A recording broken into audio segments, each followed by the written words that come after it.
A bölcsesség nem egy tudás, hanem látás.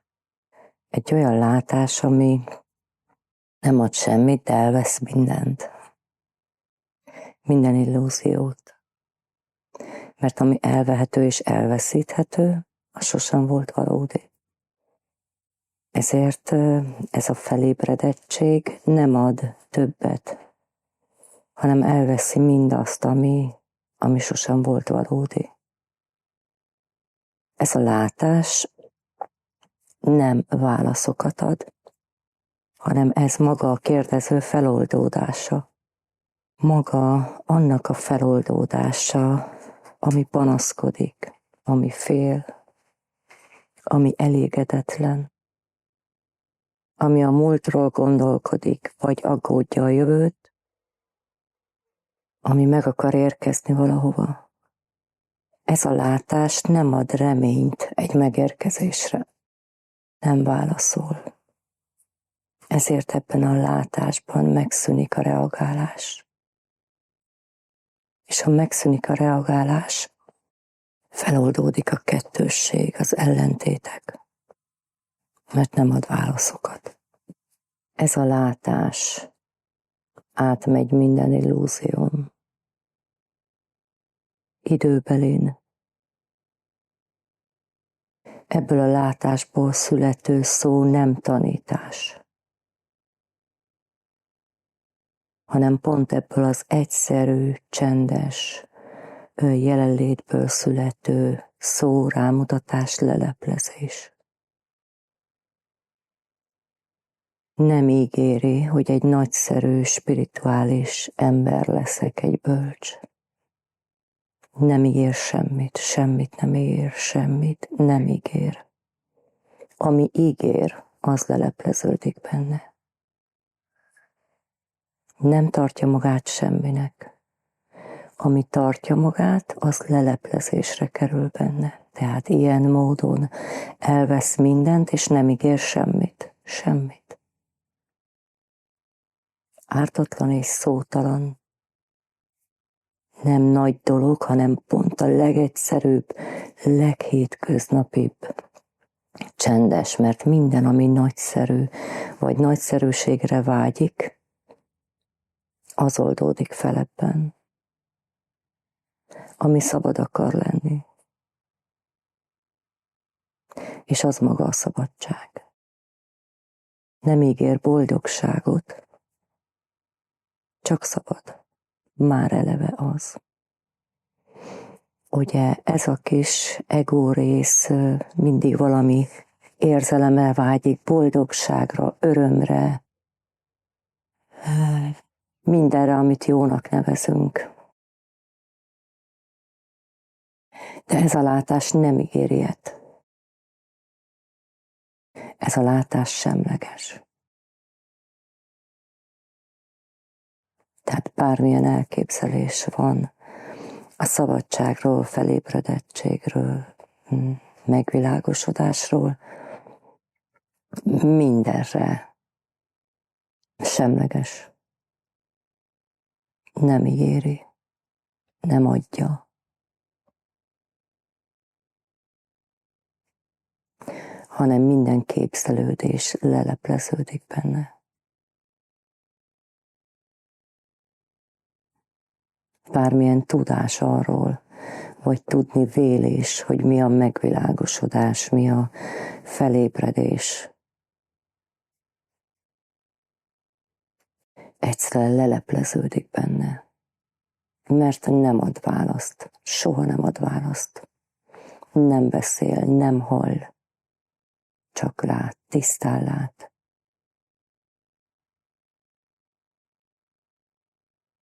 Ha azt mondja bennünk a történet, hogy milyen nagyszerű vagyok, elértem valamit, most majd mindig boldog leszek, átnéz rajta. Ha az a történet bennünk, hogy az én életem milyen panaszra méltó, nem jutok sehova, nem sikerül semmi, átnéz rajta. mint a röntgenszem, mint a lézer, tisztán. Nem reagál, nem ígér, nem ad hozzá, nem veszel belőle, nem mozdul, van. És bármi jelenjen meg benne, ami kimondható, érthető, tudható, átnéz rajta. Nem ad hozzá, nem veszel belőle, csak van. Nem ígér.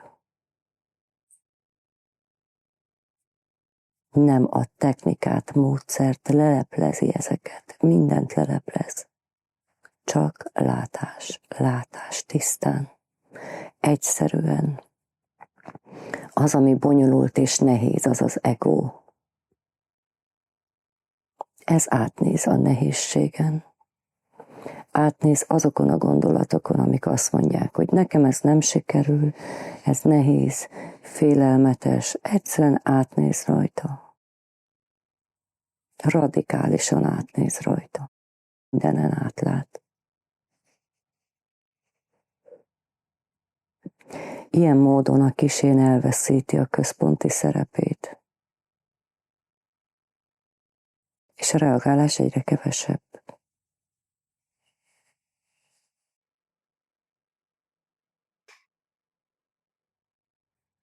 Ha a kisén nem kap szerepet, mert egyszerűen nem ad semmit a látást, nem válaszol, nem ígér, a kis én feloldódik.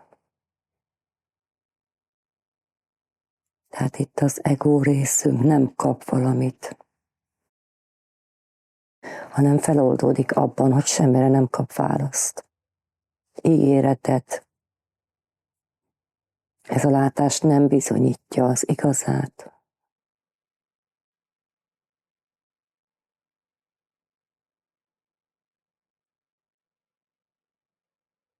Nem ad állapotokat, hanem átlát az állapotok jövésmenésén. Nem a történeteket, átnéz a történeteken.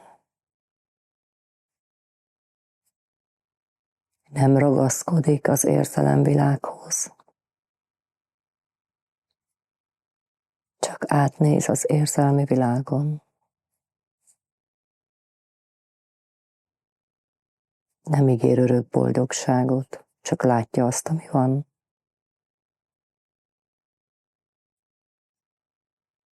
Pont úgy, ahogy van.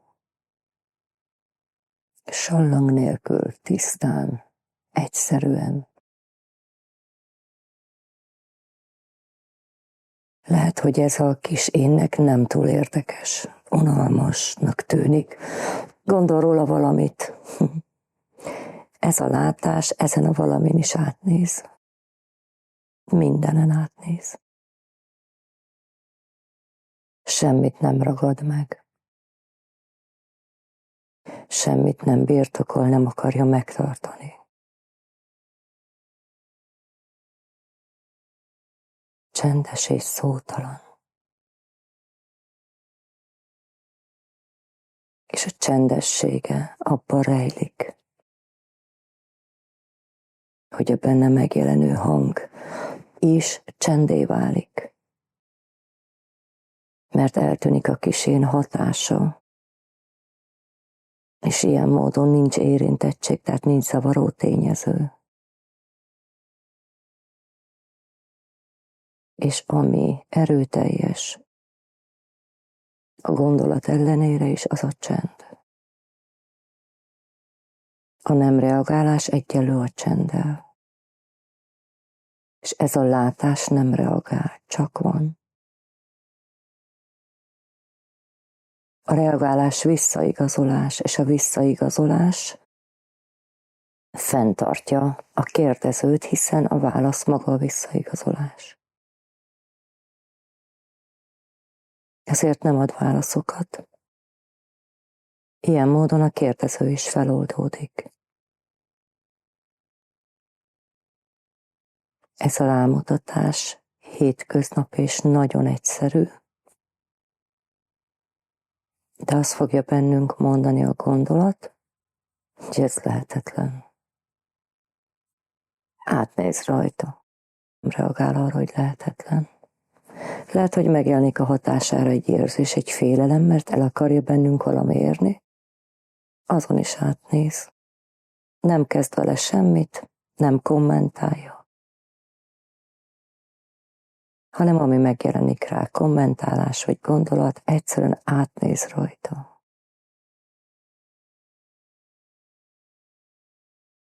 Bármi van benned, fordítsd el a tekinteted mindig a látásra, csak a látásra.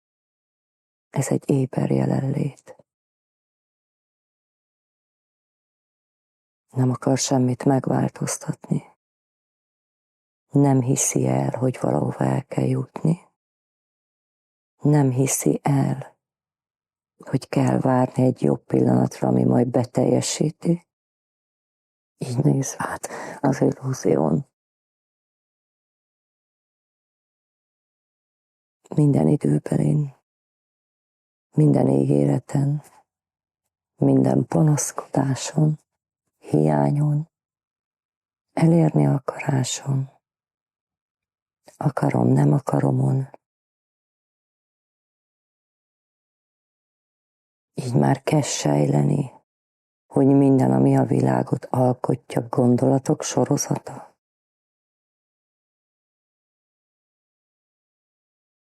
Valamiféle elveszíteni ezt. A hiába valóság hiába valósága. A bölcslátás. És ez maga a szabadság. Mondhat bármit, a gondolat önmagában forog. Akármilyen magasztos is a gondolat,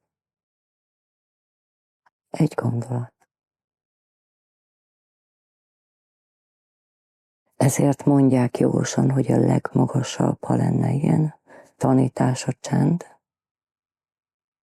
mert tükrözi ezt a látást, nem válaszol, nem ítél, nem gondol semmiről semmit. Jelenlét éberség, ez maga a látás. És mi az, ami látható ebben az éberségben, éber jelenlétben? Az illúzió. Csak is az illúzió. És ez mindent elmond. A nulla. És a bennünk megjelenő illúziónak egyre kevesebb az elvárása. Ha megjelenik bennünk egy kérdés, teljesen mindegy, hogy mire vonatkozik. Hova fordul a figyelem? Pásztáz, vár egy választ. Ebben a látásban látva van a kérdés illúzió volta, és a csend a válasz, és ha megjelenik a válasz, mint egy jelenség, tudván, hogy az a kérdésnek ugyanúgy az illúziója a válasz. Mindig csendben marad, ugye ez a mozdulatlan, a nem reagálás. Bármi, ami megjelenik benne, egyszerűen annak látja, ami illúzió. Ezért teljesen lelepleződik ez a pszichológiai idő, és az a mentális folyamatnak tűnő semmi, ami látszólag halad valamerre, de valójában soha nem indult el. És nincs időbelisége, csak az idő látszata megjelenik benne, mert mindig a pillanatban merül fel. Tehát nem tud haladni az időben, hiszen csak most merül fel, csak most. És ez a látás átnéz rajta. nincs jelentősége, nem számít, nem fontos. Amire még rámutatnék, a valódi csend nem feltétlenül azt jelenti, hogy itt nem beszélgetünk, hanem a benső beszélgetés. Tehát, hogy belül bármit mond a gondolat, valami nem válaszol rá, valami nem érdeklődik. Az mutatja meg, hogy mi a valódi csend. Ha nincs tudva pontosan, hogy mi a jelenlét, engedményként, rámutatásként szoktam mondani, hogy csak figyeld a légzést. Sehova nem menjen a figyelem, gondolatba, történetbe, bármibe. Ha elvinni a figyelmet, bármilyen történet, vagy akármi, visszamegy a figyelem a légzésre. Így elkezd ez a jelenlét önmagára ismerni. Mert a légzés mindig most van. Tehát a csend nem a szavakban van, hanem azok között, előtt. A nem reagáló. Ez a látás elveszi a kapaszkodókat, mert a gondolatok maguk a kapaszkodók. Elveszik a jelentőségük, és ez nagy kegyelem. Az maga a szabadság. És bármi mond ellent, ez a látás átnéz rajta. Ezért nevezik a mesterek egyhegyűnek, mert egyszerűen csak van egy látás, és ami halad előtte, ugye ami felmerül gondolat, történetet, minden, ami halad valamerre, az időbeli és illúzió, a látás pedig nem mozdul. Lát mindent, ami felmerül, de nem reagál. Nem ragad bele. Nem követi.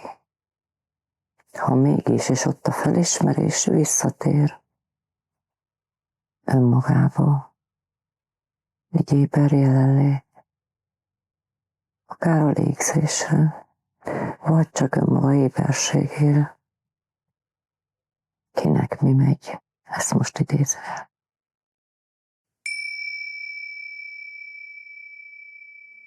Ugye ez a felébredés az egós részünknek nagyon nehéznek tűnik és fájdalmasnak, de minél jobban fáj valami, úgy mondjuk, hogy nekünk, tehát bennünk valami fájdalom vagy fájdalmas érzés van, amire azt mondjuk, hogy rossz, az a felébredés szempontjából nem rossz. Mert ugye bármilyen érzékelés van bennünk, csak az ellenállás teszi rosszá. És ez az egész valójában az ellenállás megszűnéséről szól. Mert ha megszűnik az ellenállás, megszűnik a feszülés, megszűnik az erőfeszítés. És tudjuk-e az ellenállást csinálni, vagy nem csinálni? Ugye nem, hiszen az ellenállás is egy felismerés. Ezért a pillanatban minden eleve az, ami nem lehet megváltoztatni, de lehet látni, hogy múlandó, nem valós. És ez a látás az, amivel az ellenállás nem tud mit kezdeni. Mert ugye az ellenállás és az irányítás közé is egyenlőségjelet tehetünk. Tehát a mély meglátása annak, hogy minden eleve úgy jelenik meg, ahogy van, tehát nem tud másképp, nem megváltoztatható, felismerődik az irányítási kényszer hiába valósága. Hiszen minden, amikor felismerésre kerül, már kész. Már egy felismerés, már úgy van, ahogy van. Nem lehet és nem is kell megváltoztatni. Ezért minden eleve elrendelt, mert már úgy jelenik meg, ahogy megjelenik. És ugye ezért mondja Jézus, hogy legyen meg a te akaratod. Ha akaratnak lehet nevezni, az egyetlen isteni akarat, tehát egyetlen létfelismerés. Egyszerűen ellenállni ennek hiába való. Ezért a legyen meg a te akaratod valójában az ellenállás megszűnésére mutat. Egy önátadás, de ugye ennek látszólag van egy fokozatossága. Ugye amikor kifárad ez, és ebben a küzdelemben, mert még ezt is egy küzdelemként éli meg a kis énünk, belefárad, egyszerűen akkor hajlandó az elengedésre, akkor hajlandó a fejet hajtásra. Előbb nem, mert amíg van remény arra, hogy tudok rajt változtatni, jobb lesz, máshogy lesz, úgy lesz, hogy én akarom, addig ez a küzdelem folytatódik. És a tábla, két belépsz, hagy fel minden reménnyel, jó rámutatás erre. Mert az ellenállás egy jobb pillanatot vár, amikor majd nem lesz rossz érzés. Csak az öngól ebben, hogy csak az ellenállás miatt tűnik rossznak. Mert nincs rossz érzés. Se nem jó, se nem rossz, minden az, ami. De amikor benne a küzdelem a nem akarom, már egy szűrőn keresztül látva azonnal rossznak tűnik. Tehát nem az érzéseket kell eltüntetni, hanem az ellenállás szűnik meg az érzésekkel szemben, a gondolatokkal szemben. És nyilván, ahogy az ítélet és az ellenállás csökken, úgy csökken az elmetartalom is. Hiszen ha nincs ellenállás, nincs ítélet.